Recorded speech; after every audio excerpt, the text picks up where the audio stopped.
अस्सलाम वालेकुम स्टूडेंट, कैसे हैं आप। आज की जो वीडियो है वो है कोरोना वायरस के ऊपर। इसका इंग्लिश वर्जन मैं बना चुका हूँ। ये उर्दू में मैं एक्सप्लेन करूँगा क्योंकि बहुत से स्टूडेंट्स कमेंट करके कह रहे थे कि सर उर्दू में वीडियो बनाएं। सो उन बच्चों के लिए जो इंग्लिश में वीडियो इफेक्टिवली सही समझ नहीं सके वो लोग, क्योंकि टॉपिक बहुत इंपॉर्टेंट है। सो मैं नहीं चाहता कोई बच्चा इसको मिस करे। सो अटेंटिवली सुनिएगा। हम इस टॉपिक में डिस्कस करेंगे कि वायरस जो कोरोना वायरस है हमारी बॉडी के सेल्स के अंदर एंटर कैसे होता है, और कौन सी जो डिफरेंट ड्रग्स हैं जो डिफरेंट कंट्रीज जो यूज़ कर रहे हैं इस वायरस को ओवरकम करने के लिए। कौन कौन सी ड्रग है, जिसमें जापान कौन सी ड्रग यूज़ कर रहा है, कोरिया कौन सी ड्रग यूज़ कर रहा है, चाइना कौन सी ड्रग यूज़ कर रहा है, वो सारी ड्रग्स को भी हम डिस्कस करेंगे। और कौन सी ड्रग्स है जो FDA ने ट्रायल के लिए प्रूव की हुई है। Okay, so first of all let's talk discuss the structure of this corona virus.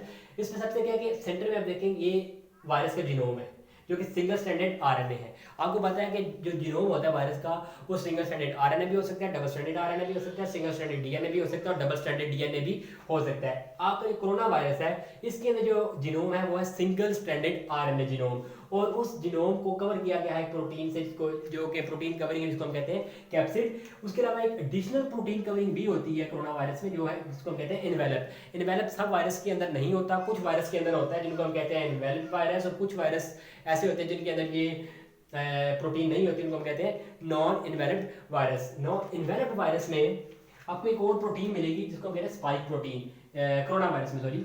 एक ये एडिशनल एक स्मॉल प्रोटीन है स्पाइक प्रोटीन और एस प्रोटीन, और ये प्रोटीन बहुत इंपॉर्टेंट है। इसी प्रोटीन के जरिए जो कोरोना वायरस है हमारी बॉडी के सेल्स के ऊपर अटैच होगा और फिर अल्टीमेटली सेल के अंदर जाकर रेप्लिकेट होगा और अपनी नंबर ऑफ कॉपीज बनाएगा और सेल को इन्फेक्ट करेगा। ठीक है, इसको समझने से के अलावा आपको सबसे पहले मैं बता दूं कि जितने भी वायरस हैं, जितने भी आपके वायरस होते हैं, उनको सबसे पहले होस्ट सेल के ऊपर अटैचमेंट के लिए ना किसी रिसेप्टर प्रोटीन की जरूरत लाजमी होती है। किसी न किसी रिसेप्टर प्रोटीन की जरूरत लाजमी होती है। ऑब्वियसली वो जो रिसेप्टर प्रोटीन होता है उनका मकसद ये नहीं होता, नेचर ने उनको इसलिए नहीं बनाया होता कि वो वायरस को उसके जरिए अंदर आए। उनकी बेसिकली और फंक्शन होते हैं जो हमारी बॉडी के लिए बड़े जरूरी हैं। बट अनलकीली अनफॉर्चुनेटली ये जो वायरसेस होते हैं ये भी उन प्रोटीन को आइडेंटिफाई करते हैं, उनको यूज करके सेल के अंदर पेनिट्रेट करते हैं। जैसे कि निकोटिनिक रिसेप्टर है एसिटाइलकोलिन का, आपने पढ़ा होगा, उसको यूज करता है rabies virus. Similarly CD4 protein है हमारे टी हेल्पर सेल के ऊपर होती है और बड़ा इंपॉर्टेंट काम करती है सेल के दूसरे टी सेल को एक्टिवेट करने के लिए CD4 protein.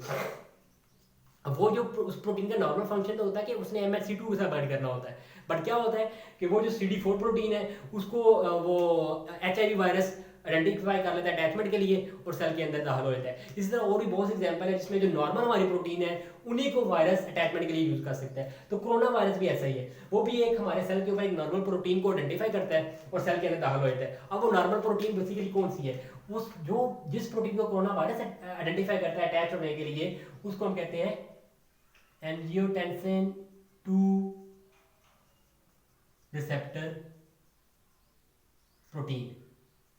Angiotensin 2 receptor protein ये प्रोटीन है जो कि नॉर्मली हमारे लंग सेल्स के ऊपर, हमारे किडनी सेल्स के ऊपर, हमारे इंटेस्टाइन सेल्स के ऊपर प्रेजेंट होती है। इसको जो ये कोरोना वायरस आइडेंटिफाई करता है और इसके ऊपर अटैच हो जाता है। अब होता कैसे कि जो स्पाइक प्रोटीन है बेसिकली ये इसके जरिए इस एंजियोटेंसिन 2 रिसेप्टर के ऊपर बाइंड बनाता है और अब अटैच हो गया। This is corona virus. ठीक है, और ये हमारी बॉडी का सेल है host cell, host cell corona virus. अब अटैचमेंट हो गई। अब जब अटैचमेंट हो जाएगी तो क्या होगा, ये जो हमारी सेल मेम्ब्रेन है ये यहाँ से प्रोट्रूड आउट होगी और इसको एंडोसाइटोज कर लेगी वायरस को। अब जो ये सॉरी अब ये क्या हो गया, ये वायरस सेल एंडोसाइटोज हो गया हमारी बॉडी में आ गया। दिस इज वायरस सेल और ये वो cell membrane, outer cell membrane जो थी वो उसकी लेयर है। इस स्ट्रक्चर को कहते हैं एंडोसोम। इसको हम क्या कहते हैं जी, एंडोसोम। ठीक है, और इसको हम अर्ली एंडोसोम, ज्यादा अगर हम स्पेसिफिक करें तो हम कहते हैं अर्ली एंडोसोम। कुछ टाइम के बाद ये जो अर्ली एंडोसोम है ये इसको हम कहेंगे मेच्योर एंडोसोम।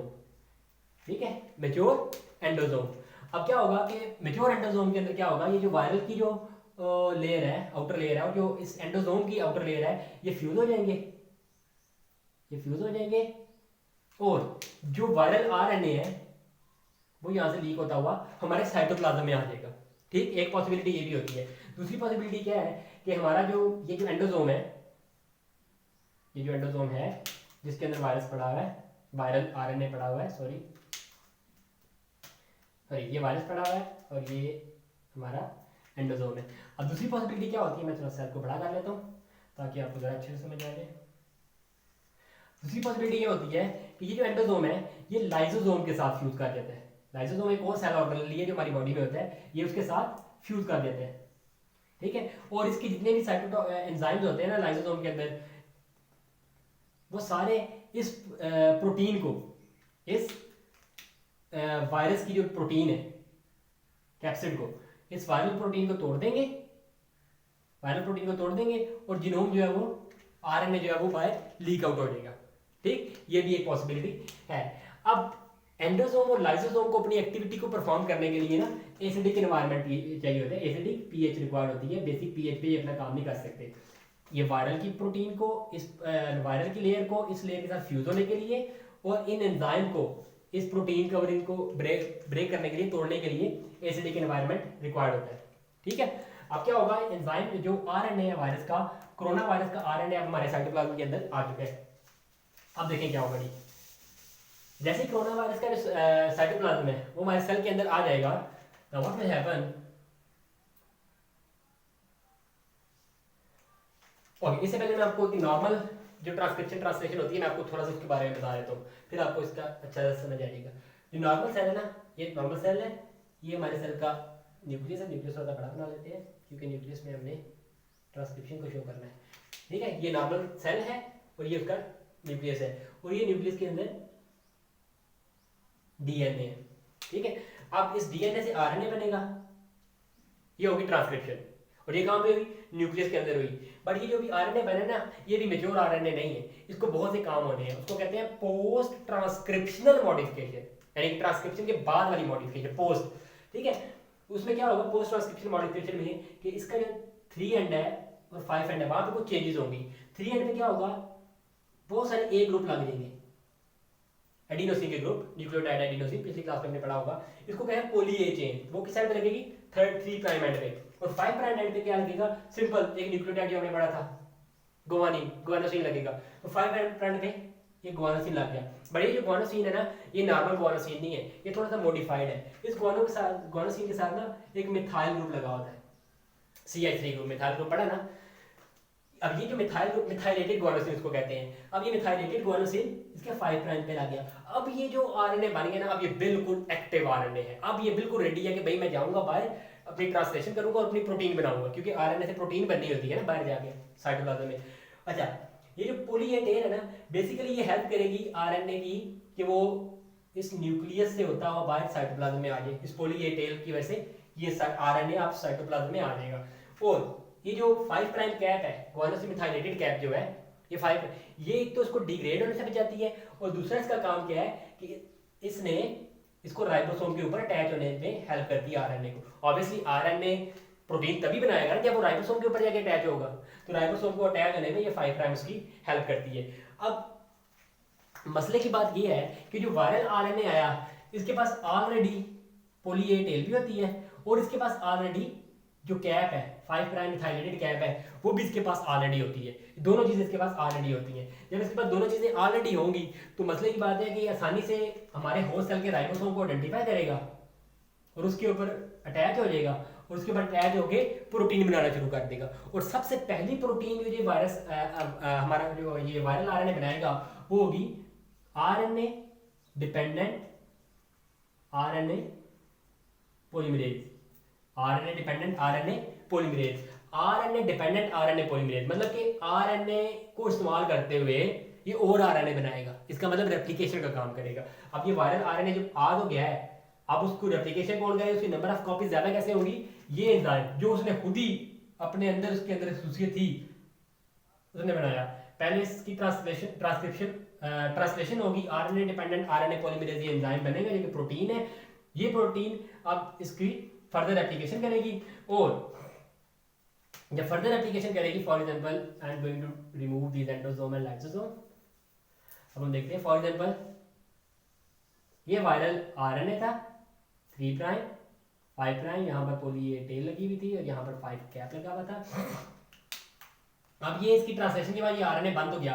अब ये जो आरएनए है ये दोबारा इसके ऊपर अटैच होगा आरएनए के ऊपर और क्या करेगा, एक और आरएनए बनाएगा। अब ये देखो ये क्या, आरएनए पॉलीमरेज मूव करेगा 3 to 5, इसका मतलब जो आरएनए यहाँ पर नई कॉपी बनाएगा वो होगी 5 प्राइम टू 3 प्राइम। फिर वो इसकी भी दोबारा से इसके ऊपर आगे अटैच हो जाएगा आरएनए पॉलीमरेज, ये जो एंजाइम है, क्योंकि उसे पॉलीमराइजेशन करनी है, नए आरएनए बनाने हैं, सॉरी यहाँ पर ये अटैच होगा 3, क्योंकि उसे 3 to 5 मूव करना होता है। तो 3 to 5 मूव करेगा तो यहाँ पर जो बनेगा that will be 5 prime to 3। इसमें डिफरेंट आरएनएस बनते जाएंगे। अब इस आरएनए पॉलीमरेज का आरएनए डिपेंडेंट आरएनए पॉलीमरेज का एक मुसीबत ये भी है कि लाजमी नहीं कि यहाँ से लेके यहाँ तक चले और एक पूरा नया आरएनए बनाए। कभी कभी क्या करते हैं, यहाँ से चल रहा है ना, तो यहाँ पर आ गए बस इतना ही आरएनए बनाएगा, तो एक आरएनए हमारे पास ये आ गया। कभी कभी यहाँ से चलेगा यहाँ तक आगे आरएनए बना देगा, फिर ट्रांसक्रिप्शन खत्म हो जाएगी, तो एक आरएनए ये आ गया। तो डिफरेंट साइज के हमारे पास आरएनए आते रहते हैं। इस तरह बहुत सारे आरएनए हमारे पास इकट्ठे हो गए। अब मसले की बात ये है, ये सारे आरएनए हैं, आरएनए का तो वैसे तो फायदा नहीं है, आरएनए का फायदा तो तब है ना जब उसकी ट्रांसलेशन होगी और हमारे पास रिजल्टेंट प्रोटीन आएगी, क्योंकि आरएनए से बेसिकली हमने प्रोटीन लेनी होती है और हमें प्रोटीन का फायदा है। तो ये जो डिफरेंट आरएनए है ये राइबोसोम के ऊपर अटैक करते जाएंगे और डिफरेंट प्रोटीन बनती जाएंगी। सॉरी, ये डिफरेंट प्रोटीन इससे ये वाली प्रोटीन बन गई, इससे ये वाली प्रोटीन बन गई, इसकी ट्रांसलेशन हुई राइबोसोम के जरिए तो ये वाली प्रोटीन बन गई, इसकी ट्रांसलेशन हुई तो ये वाली प्रोटीन बन गई, इसकी ट्रांसलेशन हुई तो ये वाली प्रोटीन, डिफरेंट प्रोटीन्स बनती गई। अब ये प्रोटीन एक्टिव नहीं है, ये प्रोटीन मैच्योर नहीं है, ये बड़ी लंबी लंबी चेन है प्रोटीन की। ये मैच्योर तब होगी जब एक एंजाइम प्रोटीज जो कि हमारे सेल में अंदर होता है, प्रोटीज आएगा और इनको इस लॉन्ग इमेच्योर प्रोटीन को काट कर स्मॉल एक्टिव फ्रेगमेंट्स में कन्वर्ट कर देगा। नाउ दीज स्मॉल प्रोटीन्स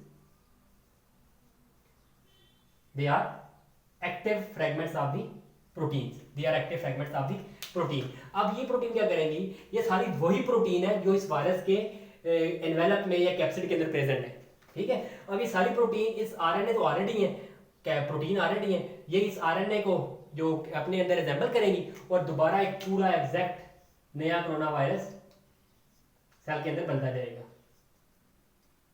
नया कोरोना वायरस सेल के अंदर बनता जाएगा। अब ये कोरोना वायरस यहाँ से डिफ्यूज होगा और दूसरे सेल को भी इफेक्ट करेगा, कोरोना वायरस दूसरे सेल को इफेक्ट करेगा। यहाँ इतने ज़्यादा इनके नंबर बढ़ जाएंगे कि सेल जो है वो बस्ट हो जाएगा और सेल के फंक्शन डिस्टर्ब हो जाएंगे, ठीक है। अब हम समझते हैं कि मेडिसिन जो यूज आर बहुत से साइंटिस्ट जो बहुत से कंट्री यूज कर रहे हैं वो कौन कौन सी कैसे एक्ट करती हैं। अटेंटिवली सुनिएगा इस लेक्चर को। बीइंग अ फार्मासिस्ट और being a medical practitioner you must understand this concept.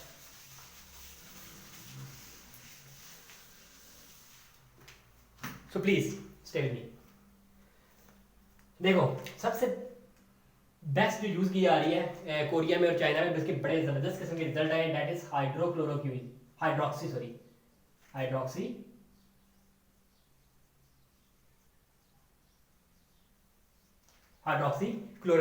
Basically ये एक एंटी मलेरियल ड्रग है, ठीक है, और ये डेरिवेटिव है क्लोरोक्विन का। क्लोरोक्विन भी एंटी मलेरियल ड्रग थी पर उसकी ना टॉक्सिक प्रोफाइल बहुत ज्यादा थी, उसके बड़े टॉक्सिक इफेक्ट आते थे। जरा सी भी ओवरडोज हो जाती थी तो बहुत ज़्यादा टॉक्सिक इफेक्ट आते थे। उस टॉक्सिक इफेक्ट को खत्म किया गया एक हाइड्रोक्सी ग्रुप लगा के, इसलिए इसको हाइड्रोक्सीक्लोरोक्विन कहते हैं। और उसके जो टॉक्सिक इफेक्ट है, टॉक्सिसिटी जो प्रोफाइल है 40% कम है क्लोरोक्विन से, इसको यूज किया जाता है।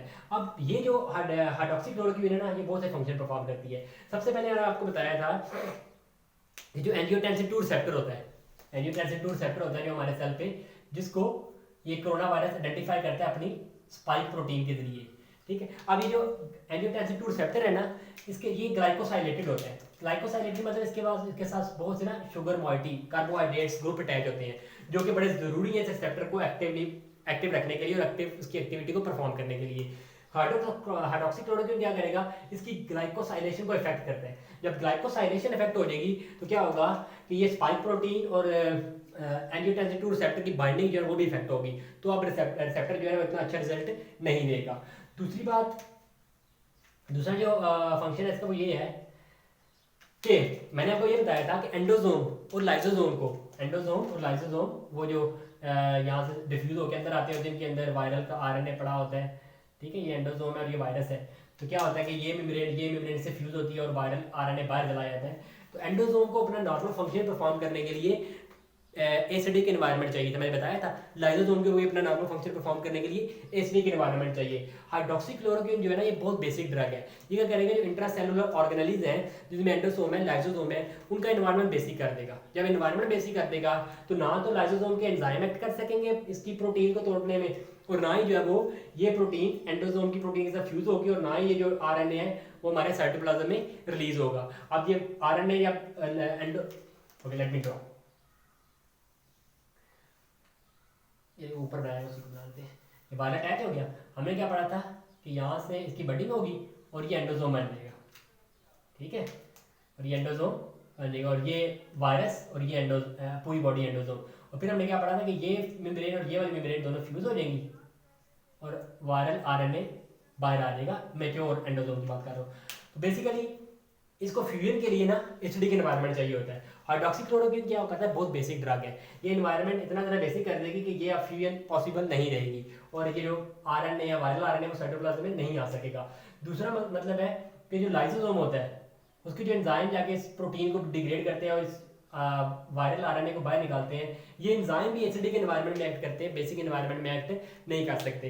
तो इस तरीके से ये फंक्शन अपना परफॉर्म नहीं कर सकेगा। तीसरा बड़ा इंपॉर्टेंट बड़ा यूनिक फंक्शन है, एक आयन है जिंक आयन, जिसको भी रिसर्च किया गया है कि वो जो है ना आरएनए डिपेंडेंट आरएनए पॉलीमरेज को स्टॉप कर देता है, उसकी एक्टिविटी को खराब कर देता है। अब अगर वायरल डीएनए हमारे साइटोप्लाज्म में आ भी गया, आरएनए डिपेंडेंट आरएनए पॉलीमरेज बन भी गया, तो जब वो आरएनए मूव करेगा तो हमारे पास नया आरएनए बनेगा ना, ऐसे ही है ना, नई रेप्लिकेशन होगी।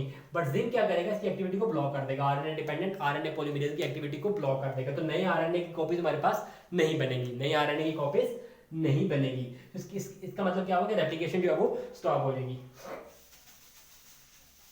ठीक, अब जिंक के साथ एक मसला है, जिंक आप देखें आयन है, पॉजिटिव आयन है। अब जिंक जो है एक पॉजिटिव आयन, अब ये पॉजिटिव आयन जो है ना ये हमारे सेल की मेम्ब्रेन को क्रॉस नहीं कर सकता। पॉजिटिव आयन है ये तो हाइड्रोफिलिक है और मेम्ब्रेन जो है वो तो लिपोफिलिक है, उसको तो क्रॉस नहीं कर सकता। तो इट नीड एन आइडोफोर या आइनोफोर। आइनोफोर क्या होता है, आइनोफोर एक ऐसा सब्सटेंस होता है जो किसी आयन को हेल्प करता है to get into the cell, तो सेल के अंदर वो चला जाए। तो हाइड्रोक्सीक्लोरोक्विन जो है बेसिकली वो इस जिंक की हेल्प करता है। हाइड्रोक्सीक्लोरोक्विन बेसिकली जिंक के लिए एक्ट करता है एज अ आयनोफोर, और ये जिंक की हेल्प करता है कि वो सेल के अंदर चला जाए, और जब ये सेल के अंदर चला जाएगा जाके आरएनए डिपेंडेंट आरएनए पॉलीमरेज को रोक देगा, वायरल आरएनए की फर्दर एप्लीकेशन नहीं होगी, तो कोरोना वायरस की कॉपीज हमारे पास नहीं बनेगी। ठीक होगी बात। So these are the three function, और डिफरेंट डोज पे ड्रग को यूज किया जाता है। कोरिया में 500 मिलीग्राम ओडी के ऊपर यूज किया जा रहा है, और जबकि चाइना में इस ड्रग को 500 मिलीग्राम बीडी के ऊपर यूज किया जा रहा है for the treatment of corona virus. ठीक है, ओके। इसके अलावा कुछ और ड्रग्स हैं, जैसे कि हमारे पास है remdesivir. Okay, let me remove them first.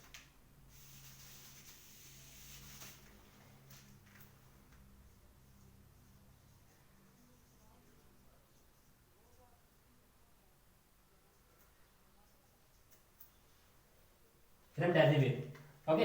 ये आपने डोनाल्ड ट्रम्प की प्रेस कॉन्फ्रेंस सुनी हो तो उसने इन दोनों ड्रग्स का बताया था कि ये जो दोनों ड्रग्स हैं ये हम इसको बनाने जा रहे हैं अब, क्योंकि ये बड़ी इफेक्टिव है। लेकिन एफडीए ने कहा है कि अभी ये अप्रूव नहीं हुई, अप्रूव हमने नहीं की, क्योंकि अभी जो डाटा में मिला वो बहुत इनसफिशिएंट है इनको कोरोना वायरस के लिए अप्रूव करने के लिए। सो क्लिनिकल ट्रायल्स में इनको रख लिया है और इस पर डाटा इकट्ठा किया जा रहा है। शायद फ्यूचर में ये दोनों ड्रग्स एफडीए भी अप्रूव्ड हो जाए, लेकिन फिलहाल इनको बहुत से कंट्री में यूज़ किया जा रहा है। इसके अलावा जी एक और ड्रग है जी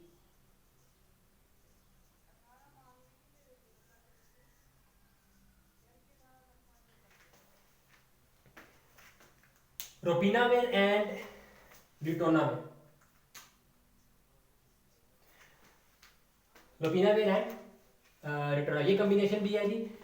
400 मिलीग्राम पे लोपिनाविर और 100 मिलीग्राम रिटोनाविर यूज किया जाता है। बेसिकली ये जो ड्रग्स है ये एड्स के लिए हैं, HIV। और ये ड्रग्स पता है क्या काम करती हैं, ये ड्रग्स है बेसिकली प्रोटीएज इनहिबिटर।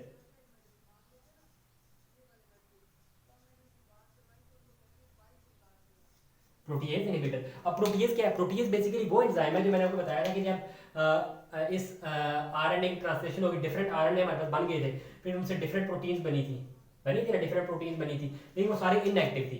उनको तोड़ने के लिए प्रोटीएज एंजाइम आता है, उनको तोड़ता है और ये प्रोटीन एक्टिव प्रोटीन हो जाती है और फिर ये आरएनए से मिलकर नए वायरस बनते हैं। तो बेसिकली जब वो प्रोटीएज एंजाइम ही ये ड्रग्स ब्लॉक कर देगी तो अब ये प्रोटीन को तोड़ नहीं सकेगा। अब ये प्रोटीन्स लार्ज इनएक्टिव प्रोटीन्स ही रहेंगी जिनका कोई काम नहीं, जो बाद में जिनकी डिग्रेडेशन हो जाएगी यूबीक्विटिन पाथवे के जरिए, वो हम बाद में कभी पढ़ेंगे यूबीक्विटिन पाथवे क्या होता है।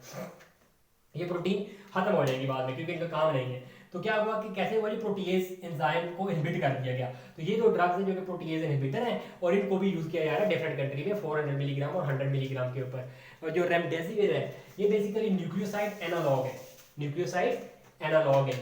न्यूक्लियोसाइड एनालॉग का मतलब है कि फॉर एग्जाम्पल देखेंगे ये वायरस का आरएनए है, ठीक है, this is 3 prime, this is 5 prime, और इसने कैसे एक्ट करना है जी, आरएनए पॉलीमरेज इसके ऊपर पड़ा हुआ है। अब आरएनए पॉलीमरेज क्या पड़ेगा जी, ऐसे न्यूक्लियोटाइड को ऐड करें। फॉर एग्जांपल यहाँ पर ए है, ए है, यू है, जी है, सी है, यू है। अब आरएनए पॉलीमरेज क्या करेगा, ए के अगेंस्ट क्या कर देगा जी, यू ऐड कर देगा। टी तो ऐड नहीं कर सकते क्योंकि आरएनए है। यू के अगेंस्ट ए ऐड कर देगा, जी के अगेंस्ट सी ऐड कर देगा, सी के अगेंस्ट जी ऐड कर देगा। इस तरीके से एक नया आरएनए बनता जाएगा और यू के अगेंस्ट ए ऐड कर देगा। लेकिन अगर हमने ये ड्रग दी होगी ना रेमडेसिविर, तो रेमडेसिविर बेसिकली ना एडेनिन न्यूक्लियोटाइड के एनालॉग है। इसके एक साइड पे ना एडेनिन लगा होता है, एडेनिन बेस लगी होती है। तो ये ड्रग क्या करेगी कि यू के बजाय एडेनिन ऐड हो जाएगा, ये ड्रग ऐड हो जाएगी, ये ड्रग क्या हो जाएगी, ऐड हो जाएगी। जब ये ड्रग ऐड हो गई है ना यू की जगह पर, तो अब फर्दर ट्रांसलेशन रेप्लिकेशन का प्रोसेस नहीं होगा, तो आरएनए से नई कॉपी नहीं बनेगी। जब नई कॉपी नहीं बनेगी तो ऑब्वियसली अल्टीमेटली वो इस वायरस की, कोरोना वायरस की रेप्लिकेशन नहीं होगी और कोरोना वायरस ग्रो नहीं कर सकेगा और अफेक्ट नहीं कर सकेगा। तो ये बेसिकली ड्रग इस तरीके से एक्ट करती है। तो दीज आर द ड्रग जो डिफरेंट कंट्री यूज कर रही है। इनमें से कोई भी ड्रग अभी एफडीए अप्रूव नहीं है, क्लिनिकल ट्रायल के अंदर रख लिया गया है। बट क्लोरोक्वीन और ये ड्रग्स जो कि साउथ कोरिया में, जैसे मैंने आपको बताया, उसकी फर्टिलिटी रेट सिर्फ 1% अप्रॉक्सीमेटली, वो ये ड्रग्स को यूज कर रहे हैं, हाइड्रोक्सीक्लोरोक्वीन और लोपेनाविर और रिटोनाविर को। So I am very much hopeful कि आपको ये वीडियो बहुत अच्छी लगी होगी। Please subscribe my channel, like and share videos and don't forget to press the bell icon, ताकि लेटर में जो भी आप वीडियो बनाओ वो आपको मिलती रहे। Thank you so much.